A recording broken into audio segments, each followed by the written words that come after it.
প্রিয় দর্শক বন্ধুরা সবাই কেমন আছেন? আশা করি ভালো আছেন। ভিউয়ার্স, আমার পেছনে এবং আমার বাম দিকে আপনারা দেখতে পাচ্ছেন বিশাল বড় মাঠ, আর সবুজ আর সবুজ, শুধু সবুজ। এমন কোনো প্লট বা দাগ বাগি নেই যেখানে চাষ হয়নি।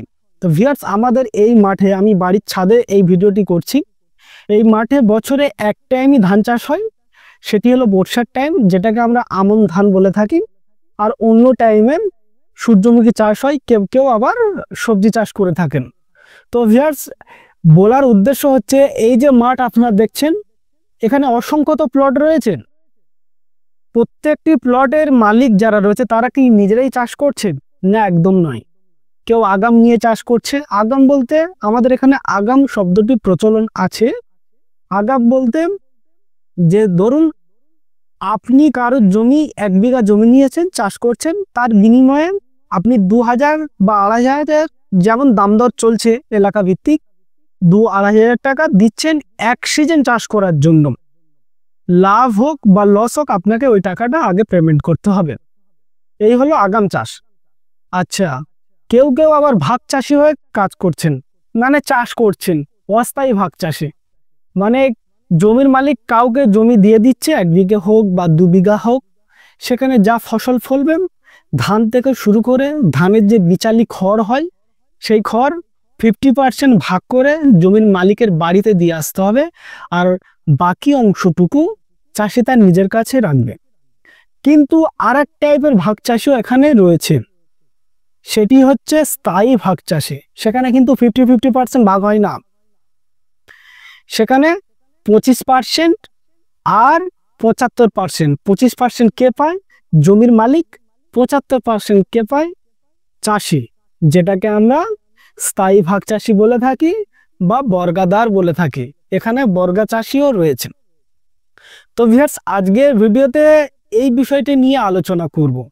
অনেকে বর্গা নিয়ে বেশ জ্বলছে, মানে খুব টেনশনের মধ্যে রয়েছে। কারণ সত্যি এটাই যে বর্গাদার রয়েছে, জমি অন্য কোথাও বিক্রি করতে পারছে না, জমি বর্গাদার খতিয়ানের নাম নথিভুক্ত রয়েছে, বিভিন্ন গভর্নমেন্টের স্কিম জমির মালিক সরাসরি পাচ্ছে না, এই রকম হচ্ছে।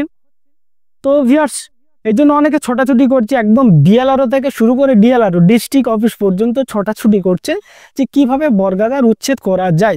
ভিউয়ার্স, সেটা আলাদা টপিক, সেই নিয়ে আমি অন্য কোনো ভিডিওতে আলোচনা করব। তো ভিউয়ার্স, আমরা একটু ইতিহাসে ফিরে যাব।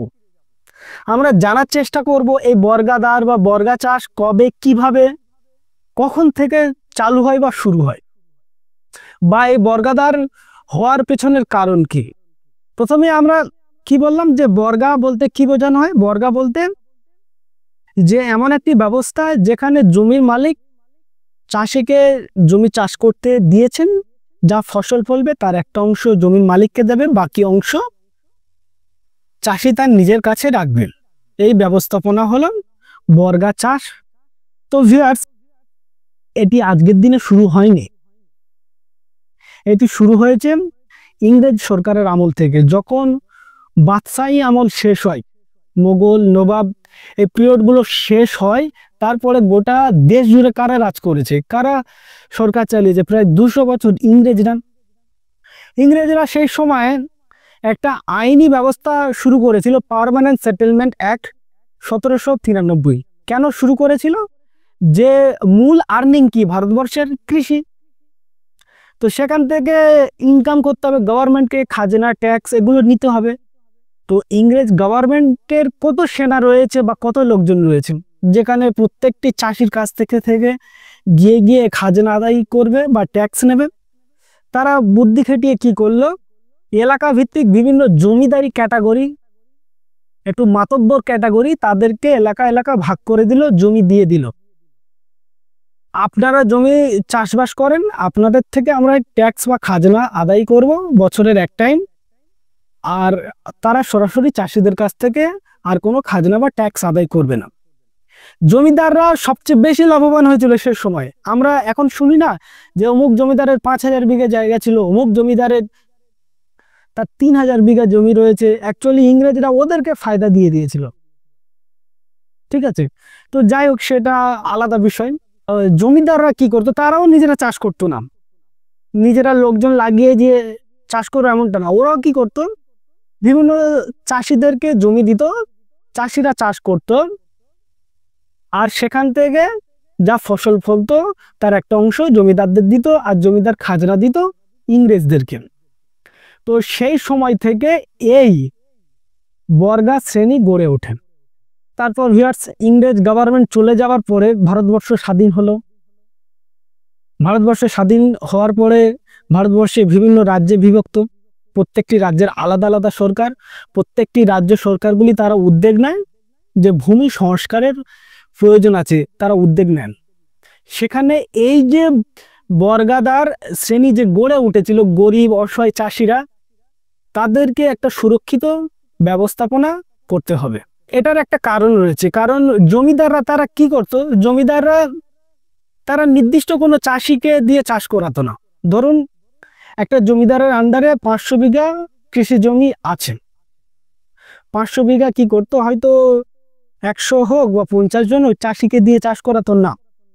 আজকে আমাকে 10 বিঘা জমি দিয়েছে চাষ করতে, বা 1 বিঘা জমি চাষ করতে দিয়েছে, আমি তো নির্ভর ওই জমির ওপর, কারণ আমার তো পুরো ফ্যামিলি চলছে ওই জমির ওপর চাষবাস করে। সেখান থেকে তার একটা অংশ জমিদারকে দিয়েও তো আমার তো ওখান থেকে একটা ইনকাম বা আর্নিং আসে, ফসল ফলে আমি যেখান থেকে খাবো, তো তার উপর নির্ভর। জমিদার কি করতো, আমাকে ওখান থেকে হাঁটিয়ে দেবে, মানে আমি ইতিহাসের কথা বলছি, হাঁটিয়ে দিল, তাহলে আমি তো বেকার হয়ে গেলাম, আমি তো আবার পথে বসলাম ফ্যামিলি নিয়ে, তাহলে অসুরক্ষিত। তো তৎকালীন সময়ে গভর্নমেন্ট কে বা কারা ছিল, কংগ্রেস ছিল, তারা চিন্তা ভাবনা করলো বা উদ্যোগ নিল যে না, বর্গাদারের জন্য একটা বিল আনতে হবে, একটা আইন বা অ্যাক্ট আনতে হবে, যেটি 1950 সালে এনেছিল। আর 1955 সালে এসে সেটা West Bengal land reforms act হিসাবে তা গণ্য হয়।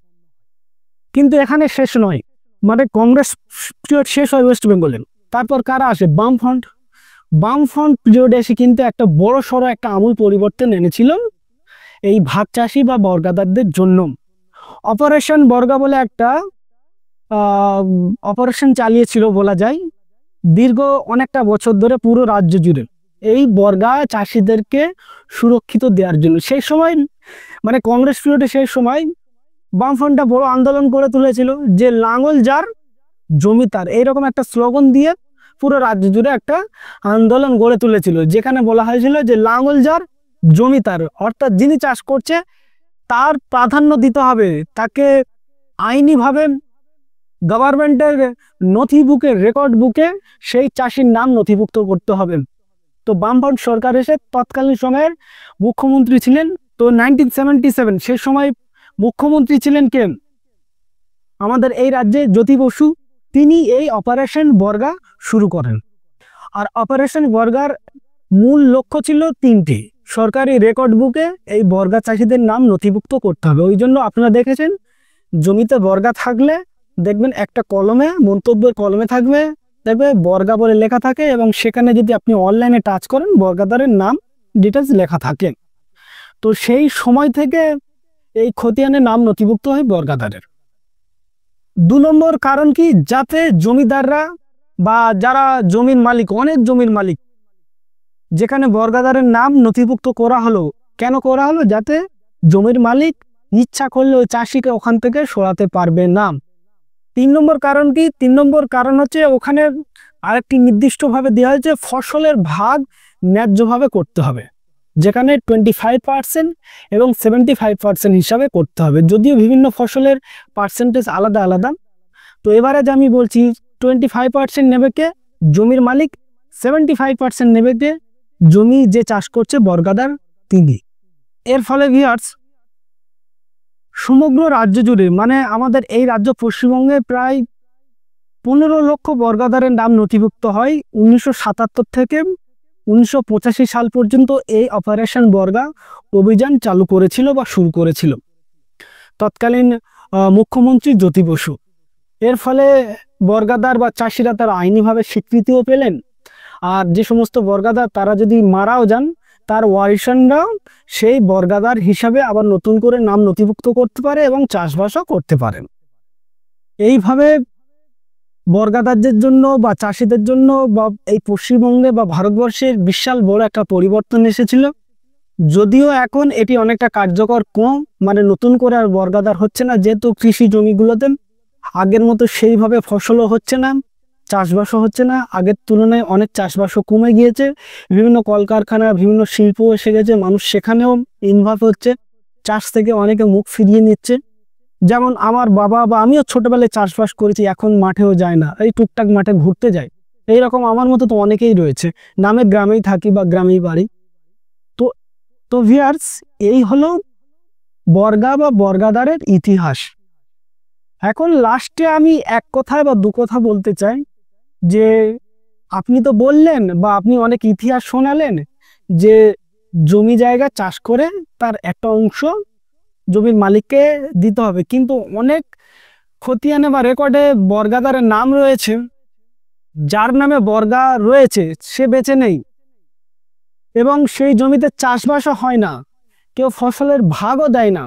তাহলে করণীয় কি? ভিউয়ার্স, অবশ্যই করণীয় আছে। আপনি চাইলে বর্গাদার উচ্ছেদের মামলা করতে পারেন। তার জন্য প্রশাসনিক যে সমস্ত পদ রয়েছে, ডিএলআরও অফিস থেকে শুরু করে আপনার ডিস্ট্রিক্ট ডিএলআরও অফিস রয়েছে, সর্বোপরি সর্বশেষ সিভিল কোর্ট রয়েছে, আপনারা ওখানে অবশ্যই আপিল করতে পারেন বর্গাদার উচ্ছেদের জন্য। জাস্ট এইটুকু আজকে আপনাদের সামনে আলোচনা করলাম। সবাই ভালো থাকবেন, সুস্থ থাকবেন, ধন্যবাদ।